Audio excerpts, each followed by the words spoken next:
Hello and welcome back to Football Manager 2019 with Botev Plovdiv. We're now into February. Now, the Bulgarian league runs on a slightly different calendar to most leagues. It's similar, but it means our January transfer window actually is a January and February transfer window, so it is still currently open until the end of this month. We have obviously done some transfer business. Before we get into that, we did play 2 games before the mid-season break, and I will show you how they went now. In the first match of the 2 before the break, I got very angry because we drew 3-3 with Septembri Sofia, the team at the bottom of the table. We were 3-1 up on the 91st minute. Then they scored twice. I don't know what happened, we just crumbled. They had 4 shots on target and scored 3 of them. Wasn't particularly happy with this. Then against Bero in the next match, it was a nice easy 2-0 victory here. Stanislav Shopov with both the goals. It means that, I believe going into Christmas, I think we were top of the table or maybe second in the table. We were third in the table apparently. Okay, can't remember that. Now transfer business. 2 players have left the club on permanent deals. Atanas Zahirov has gone for £60,000 I think it is. He's gone for Bero, who are also in the Bulgarian Premier League. And my sub-goalkeeper, Daniel Kaiser, has returned to Poland to sign for Pogon. Are they Polish? I think they're Polish, aren't they? They are Polish by the looks of it. They've got mostly Polish players. He's gone for about £250,000 in total, which is a good bit of money for us. Joining the club then, I've gone and done it already. I've signed an Ivorian from the Aspire International team in I think Cameroon possibly. We've signed an Ivorian striker called Omar Tape. He was on a free transfer. Basically, his contract had just expired. We could pick him up on a free. I looked at him and went, he looks alright. He's only 19 years old. Apparently, he's got 5-star potential, which is pretty good. He does count, obviously, as a non-EU player, so chances of him actually getting a game anytime soon, slim to none right now. We have also signed Slovakian central defender Dominik Kruzliak, who is, spent his entire career at Rosenborg. He looks good.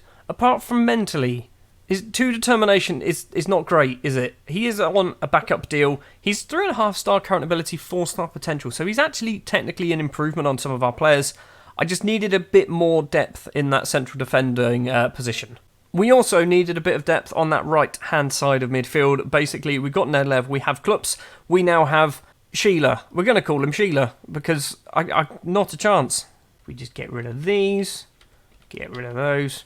Sheila, there we go, Sheila is here. A 19-year-old Georgian, formerly of Lokomotiv Moscow apparently. He looks bloody good. Technically, he is amazing. 16 crossing, dribbling and first touch passing is not the best. Really high technique as well. Physically, really, really quick. 16 acceleration, 14 pace. It's probably his mental stats that let him down, but I think we can get a few good years out of him. It might also free us up the option to move Todor Nedlev into the middle of the pitch, where he might actually be better suited. Like I said, the transfer window is still open, so we do still have some time to invest. I think we've still got a fair bit of money to spend. £768,000. We are £2,000 under our wage budget as well. So yeah, we've basically, since we've been here, we've made a lot of money, and we haven't spent any of it so far. Finally, before we get into today's feature match, or matches I should say, we are going to be up against Molde, by the way, in the Europa League. That is who we've drawn. That's actually a winnable match. We did play Ludogorets in the league as well, this side of the mid-season break. It was a 1-1 draw. We should have got more. There was a highlight from Christian Dobrev. He actually had 4 shots within the space of about 4 seconds. The keeper saved all of them, and then the 4th one hit the post and then went wide. Wasn't particularly happy with that. So Molde apparently don't have a manager. I don't know why they don't have a manager, but they don't have a manager. They also have no recent form. I don't know how they even got this far in the competition.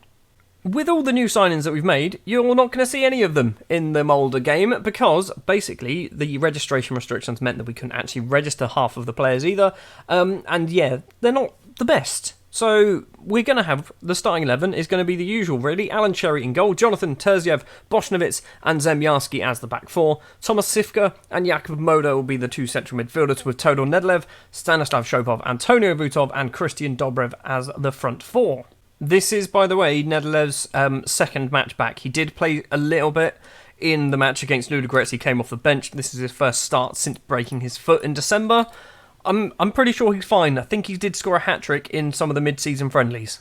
Just 8 minutes on the clock, and we have our first highlight, and it is with Molde on the halfway line. Hested all the way across to Magnus Wolf Eikram, the former Manchester United youngster, plays a long ball across field into the area. Ulland's effort is just wide of the post. Magnus Wolf Eikram, I mean, I'm going to have a look at him. Hold on. I feel like he could be something special for us. He's very expensive. We're not going to touch him. They've also got Vegard Foran, who was the former Southampton player, who never played for Saints. Free kick for Nedelev. It's towards the back post, and Gabriel Zemjarski, the left-back, who's just picked up a knock, scores his first ever goal for the club, off his head as well, which is a weird thing for a left-back to be doing. We're 1-0 up against Molde in the Europa League. This is going to be a large sum of money, I think. I'm not sure how the finances work in the Europa League in terms of progression through the knockout stages. We do have a highlight. Ulland with the ball. Now across to Arnsnus. Gabrielsen. They're being forced backwards. Hussein's got a bit of space now, though. Ulland once again. Hussein and Ulland passing the ball between the pair of them. Finds the left back. Crosses in. No, he doesn't. Ulland once again with a bit of space. Goes for goal. A save from the Albanian Alan Sherry. It's going to be a corner. We've got about 12 minutes left to play of the first half. Wolf Eikram with the corner towards the front post. It's missed absolutely everyone. And I think it's a free kick. Free kick for Todor Nedelev for us just before half-time. It's a good save from the goalkeeper. The ball is cleared. It's looking like it's going to be 1-0 to Botev Plovdiv at half-time. Think we've been good value for our money. A lot of possession, a lot of shots as well. Not a huge amount of decent highlights apart from the goal, but I'll take it. 1-0 up so far in the first knockout round of the Europa League. Feel like Zemjarski should be coming off because of his injury, but he's the only player who's actually doing really well after his goal, so he's going to stay on. We do have Lazar Marin anyway on the bench, so if Zemjarski does get properly injured, we'll be fine. Nedelev with another free kick for us. It's straight at the keeper once again. I kind of want Nedelev to stop shooting them, because he's constantly shooting free kicks. Nedelev's corner comes in. Bošnevits is there. Sivka is there. The ball is in the back of the net. Tomas Sivka gets his first ever goal for the club. We are 2-0 up now against Molde. That goal from Sivka has probably put this game to bed, hasn't it? I can't see them really getting back into this. Although, oh great, Sivka's picked up an injury. Although we have obviously played games in the past, particularly September Sofia, where they've come back from being 3-1 down with literally no time left to play. Baltanov is going to come on for Sivka. I'm going to keep Zemjarski on. He's got a thigh injury. He's on an 8.2. We're going to also bring off Dobrev for Jude Anike, who I really want to score some goals. This is his first ever match, by the way, in the Europa League, because he was unable to be registered for the group stages. Free kick for Nedelev. He's probably going to shoot it. No, he doesn't. Towards Bošnevits at the back post, and Stanislav Shopov has made it 3-0. His 12th goal of the season. 12 goals. We're literally halfway through the season. He scored 12. Stanislav Shopov, the youngster, making it 3-0. I've just seen some of the teams that were also in this competition. Atletico Madrid, Borussia Dortmund, Ajax, Monaco, Inter Milan. We got very lucky drawing Molde. We really did. Just a couple of seconds left to play then. It is going to be a very good 3-0 victory against Molde, which means we have to go to Norway, which will probably be later on in this episode, and hopefully just not concede 3 goals. Looking at some of the other teams in this competition, Valencia, Spurs, Dynamo Kiev's a big team, Spartak Moscow, Lazio. I mean, Lazio big, don't really know. Obviously Olympiacos, a team that we went through in our group with Milan, Chelsea. Ludogorets got through. Good job, Ludogorets. There's huge teams in there, and then this tiny little tie in the middle between the team that finished 4th in the Bulgarian league last year and the Norwegian champions. Sivka is going to be out for 2 weeks. That's not great, although we should... Basically, Sivka played the last match because of injury problems and suspension problems with our other central midfielder, so it shouldn't be too bad. Zemjarski's out for 2 to 3 days. Lazar Marin's fine. He'll be able to play. And apparently, one of our promising wingers has also torn his wrist ligaments. Let's not ask how he did that, shall we? So next up, we do have the Botev derby, which isn't a thing, up against Botev Vratsa. We're not going to have that match on camera. Instead, we're going to have the second leg against Molde. So join me the other side of this weird little horizontal diagonal fade thing, where I'll go through what happened against Botev Vratsa, maybe some transfer news, and then we'll be back against Molde for match number 2. Welcome back. We have now played the singular match against Botev Vratsa. It was a 2-0 victory It was a defensive masterclass, I think is the best way of putting it. 2 defenders getting on the score sheet, Radoslav Terziev and Paweł Bośniewicz. An 8.6 for Bośniewicz, a 7.9 for Terziev. We probably should have scored more. Anike had the ball in the back of the net, but he was ruled out for offside, even though he actually wasn't offside. We don't have VAR, because if we had VAR, we would have actually had that goal. It does mean that we are still chasing the top of the table. We do have a game in hand, which I don't know why we have a game in hand. I'm guessing the Europa League, because ourselves and Ludogorets have a game in hand, so I'm guessing the Europa League has actually affected that. CSKA Sofia and Levski now ahead of us by 5 points, or 4 points for Levski. We really need to win our game in hand, because otherwise I don't think we can really win the league. I know there's a lot of football still to play, and we do have to play Levski very soon, but I'm thinking we need to keep in touch with them. Anyway, back to European football against Molde, obviously 3-0 up after the first leg. This should be easy.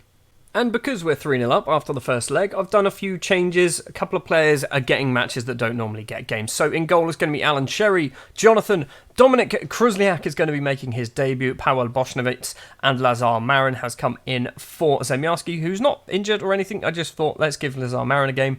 Lashazar Kotev and Vasil Shopov will be the central midfielders, with Nedelev, Stanislav Shopov, Antonio Butov, and Jude Anike will be the striker today. Kruzliak's squad number is 55.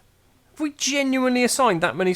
Good God. We've got probably too many. You can be number 22. I'll give you a sensible number. I can't remember whether Molde were playing this formation before. I think they were, weren't they? They've obviously changed a few bits around. There is no Magnus Wolf Eikram in the squad currently. I don't know where he's gone. Possibly out injured. I did notice as well on the squad screen, Todor Nedelev has a little wanted sign next to him. He's wanted by Toronto FC. I don't want to sell him, but if they come in with a decent number, I'm talking in the millions here, I might have to say goodbye to Todor Nedelev, because that money might be better spent elsewhere. First highlight of the match on 15 minutes. The goal kick from Molde goes straight to Lazar Marin. Kotev back to Bośniewicz. Holds up the ball forward to Vasil Shopov, to Stanislav Shopov now. He can run forward with a bit of purpose. He's got Jude Anike in front of him. Does find him. Plays it across to Vutov. He needs to go backwards. No, he doesn't. Find Anike instead. Across to Vasil Shopov. Stanislav Shopov. Kotev. Now Jonathan in the area. Crosses in. Vutov's there at the back post. It is 1-0. Antonio Vutov's 13th goal of the season. 4-0 on aggregate. We now have an away goal. If we lose this match now and go out of this competition, I may as well just resign, because we need to lose 5-1 for that to happen. Already the Molde players are looking disinterested. So, yeah, can't see them getting back into this. Jonathan with the throw. Nedelev controls it. He's going to run forward with the ball. I want to see a Jude Anike goal. Antonio Vutov makes it 2-0. We're definitely going through this. Jude Anike needs to score in this match, because I spent a lot of money on him. I say a lot. It was like £100,000. And so far he scored 1 goal in like 10 games. I need more. I really need more than that. Corner for Molde just before half-time. James is there straight at the goalkeeper, Alan Sherry. Was that the highlight? I'm guessing it probably wasn't. Bośniewicz. He's going to hold up play in his own penalty area and finds Antonio Vutov, who is now on a hat-trick. Jude Anike. He's going to have to go across to Lazar Marin. Where's Marin going to go? Shopov to Vutov. Vutov comes inside. Jude Anike across to Stanislav Shopov, who's hit the underside of the bar. And calmly, Molde can clear their lines. Half-time then, it is 2-0, Antonio Vutov with both the goals. I'm hoping Vutov gets himself a hat-trick in this match. We're not going to do any changes at half-time. I'm looking at Jude Anike. I'm tempted to give him 90 minutes, because I'm one of these Football Manager players that if you're on like a 6.8 after about 60, 70 minutes, you're probably coming off if you're a striker. Maybe we just see it through to the end. Maybe he just turns up in the last 10 minutes. 70 minutes on the clock. Nedelev's corner comes in. Anike's not going to get there. Hussein now for Molde can clear it upfield to Svensson. Plays it across to Hested. Is it going to be 2-1? His effort is saved by Alan Sherry. It's going to be a corner. I want to do some subs in a second, but I don't want to do them as the corner comes in. Marin heads down. The corner taker Svensson is going to get the ball back. He runs inside, crosses in over the top of everybody. It is a goal kick. It is now time for me to do some subs. Stanislav Shopov off for Tonev. We are also going to do Lashazar Kotev off for Terziev. Terziev, obviously, not a defensive midfielder, really. I don't want to do it, but also I kind of do want to do it. No, Nedelev off for Klups. We're sticking with Jude and Ike. We've done all 3 subs on the 70th minute. Probably wasn't the best plan, but we are 2-0 up. 5 minutes left to play. Since I've done my subs, nothing's happened. So sometimes changing it around isn't the best thing to do. Marin's throw to Vutov. We've only got 1 minute of injury time. Tonev tries to cross it in. Shopov gets it now outside the area. Terziev, the centre-back, playing as a midfielder, crosses it to Jonathan. Can he whip in the cross? Holds up play, crosses in. The ball does come in. It's cleared. Shopov on the volley. It's over the bar. It is full-time in Norway. It's a 2-0 victory. We are through to the second knockout round of the Europa League. And that was fairly pedestrian. So the teams that we could be playing: Borussia Dortmund, Burnley, Chelsea, Milan, Dynamo Kiev, Hapoel Beersheva, Inter Milan, Rosenborg, Olympiacos, Atletico Madrid, Genk, Leipzig, Benfica, or Valencia. So some big teams have gone out. Tottenham going out is a big one for me. Rosenborg, I'd take Rosenborg. That'll be good. I'll take that. Hapoel Beersheva, I'll take that. Dynamo Kiev, I'd probably take as well. Even Dynamo from Croatia. Maybe Burnley? I reckon we could do Burnley. £500,000 for that. That is good news. Also, that man made his debut. When is the draw for the next round? On the 21st, in 2 days' time. So we're going to go forward to that and see who we get in the next round of the Europa League. So it doesn't go into seeded and non-seeded or anything like that. So yeah, we can literally get anybody. So let's go through fairly slowly. I mean, already those are some interesting ties. Burnley, Borussia Dortmund. I don't think anyone could have ever predicted that match would ever happen. 3 more ties left, and I am liking my chances. Dynamo Kiev, Hapoel Beersheva, or Rosenborg I will take. Inter and Valencia I would like to avoid. Okay, please, don't be us. Don't be us. You son of a gun. Okay, Valencia is not good. Valencia is not good. I mean, their most expensive player is Kondogbia. And, I think we might be out of the Europa League. Then again, I did say that when we played, I think, AZ Alkmaar and Bursaspor in the qualifiers. We've somehow managed to get all the way through all the qualifying rounds to the second knockout round. Something that I am checking as well occasionally is competition reputation. So we've dropped down to 31st or something like that. We're down here. There you go. So we are not a very good league at the moment. All of this, if you didn't know, is based on the Nation Club coefficients. We are currently 27th. However, this season alone, we have got 7.5 coefficient points. Usually we get around 4. We've doubled it. And that's basically down to myself and Ludogorets, I guess, getting really far in their competition. So next season we're at least going to be on 21 points, which will put us up some, because there's obviously teams ahead of us, or nations ahead of us, such as Azerbaijan and Belarus, who are lower than us. They're not going to get any more points. Sweden will probably go ahead of Sweden. We'll probably go ahead of Poland as well. So we're going to leapfrog a number of teams. We are going to be the most improved nation in Europe by the looks of it. And if we can go through against Valencia, it's not going to happen, but if we could, we might end up being like 19th. We might be better than Scotland, who knows? So next episode, I'm not quite sure what it's going to be. It might be Levski and then that match, but it might also not be the first Valencia match. It will be Levski, because that is obviously a big game, because they are one of the 2 teams that are ahead of us in the table. So we'll do Levski, and we'll do the match after the Levski match. I don't know whether that's going to be that Europa League. It probably will be, because that's like 4 days later. So yeah, it'll be Levski and Valencia. That'll do. Thank you very much for watching. If you did enjoy, if you wouldn't mind leaving a like, if you want to see more, hit the subscribe button, and I will see you next time.